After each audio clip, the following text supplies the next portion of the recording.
NATO's chief is warning that Russia has already started a new offensive in Ukraine. Ukrainian officials are already seeing a high tempo of Russian attacks, what they fear is a prelude to a massive new assault. One Ukrainian official says there was record shelling in the east this weekend, but these drone videos also show heavy losses for Ukrainian tanks. CNN's David McKenzie is in Kyiv. So, David, does Ukraine believe a new Russian offensive has begun? Now, it's underway now. Well, Victor, you can't really set your watch to it, but what you have seen is this very significant uptick in attacks in certain parts of that eastern front. And according to the NATO Secretary General, at least, he believes that this has already started. We have seen the start already, because we've seen what Russia does now. President Putin do now is to send in thousands of more troops, accepting a very high rate of casualty, taking big losses, but putting pressure on the Ukrainians. And the pressure is being felt most around that eastern front, around Volodar, where you see this extraordinary footage of Russian troops being sent in wave after wave, often in mechanized units, and just getting obliterated, it must be said, by Ukrainian forces. At least based on the evidence we've reviewed, they have been hitting minefields, attacked by drones and artillery. Even the Russian supporters on that military blogosphere are criticizing the Russians for throwing a huge amount of resources without much gain. One of the biggest issues the Ukrainians face at this point, though, is that they are running short of basic large caliber ammunition, and that's something that NATO will be discussing into tomorrow to try and ratchet up production to get them to the front. Yeah, the delivery time to deliver that ammunition is actually increasing. We heard from Stoltenberg to 28 months from 12 months. Just quickly, David, there are conflicting reports as to whether Russia is actually gaining traction in parts of the Eastern Front. From what you're hearing, from what you're seeing, is this a formidable reconstituted Russian force that you're seeing now? Bianna, it's too early to tell, but certainly what you are seeing in the areas of Bakhmut and the villages around there, which is strategically very important. And if you look at this video that was sent out by the Wagner mercenary group, it shows at least Wagner in place in what we have geolocated to be significant parts of that village, satellite village of that area. Now, the Russians say they've largely taken control of this zone. The Ukrainians dispute that, but our teams on the ground are seeing that, you know, the entrances and exits of these towns are under Russia fire, which means for all intents and purposes, they do not have full control anymore of that zone. But I remember being here several months ago and speaking about these same towns and villages that were under constant bombardment then. So whether this attritional warfare brings any closer the aims of the Kremlin to take over those areas in the east, it certainly doesn't seem like it. But this is a very, very intense fighting, and neither side can potentially hold out forever with this kind of warfare. Bianna, Victor? David McKenzie, thank you. Retired U.S. Army Major Mike Lyons joins us now. Let's pick up there with this claim from the Wagner Group that they've taken control of this village in the east near Bakhmut. As we've watched over the last year, it's not just the ability to take control of the village, but to hold it.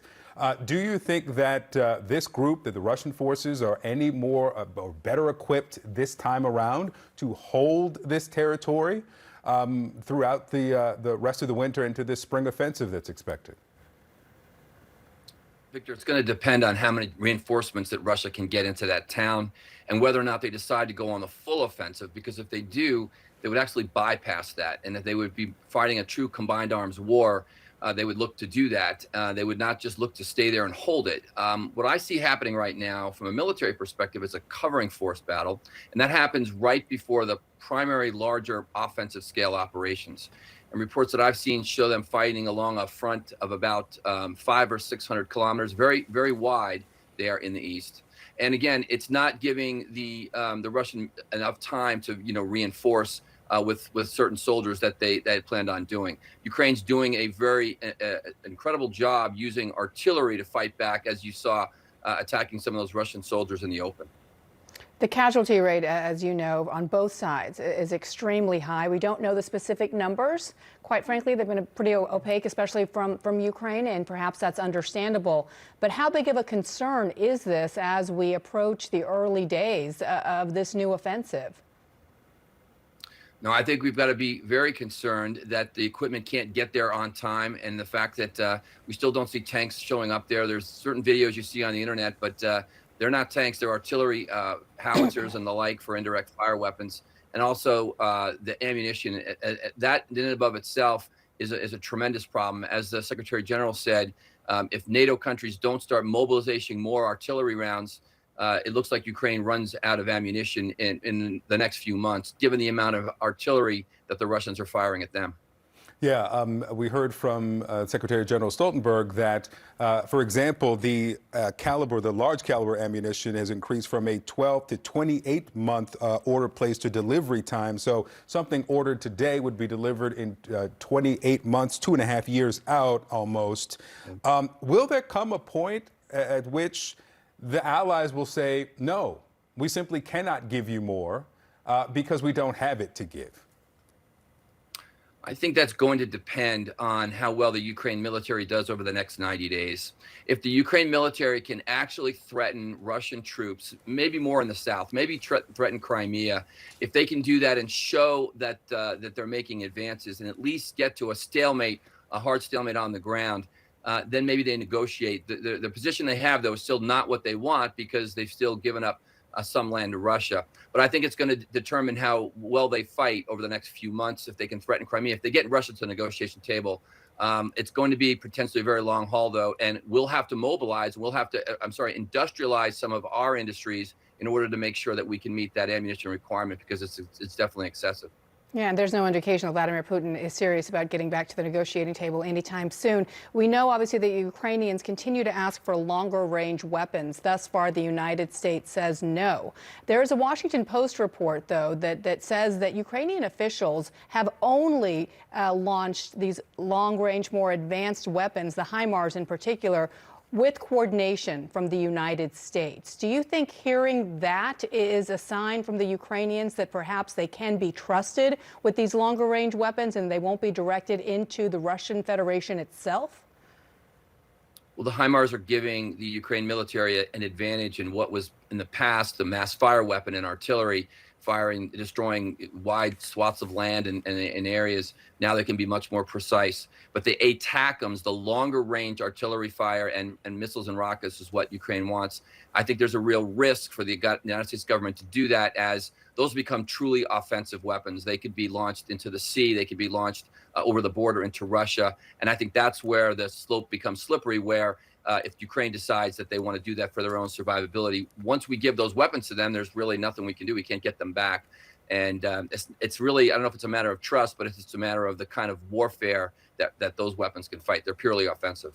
Could you talk a little more about, you said that we would have to, and I wonder if we means the West, the allies of Ukraine, would have to industrialize some of our industry to provide, ammunition to Ukraine.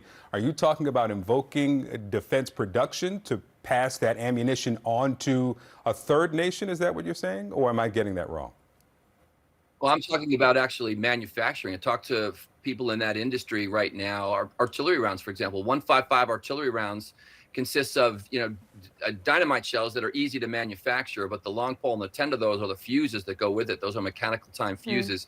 The different components in order for those to be manufactured takes time. We'd have to secure that raw material to do that. The United States manufactures anywhere from 40 to 50,000 rounds for itself on a monthly basis, and in order to help Ukraine, for example, other NATO countries would have to supply about that or more on a monthly basis, and we would then cut into our own stocks, and that's just something we're not going to do. So we would have to increase our production of artillery rounds in particular in order to meet that objective. Yeah, we're already tapping into reserves, we know, in Israel and South Korea as well to get them over to Ukraine.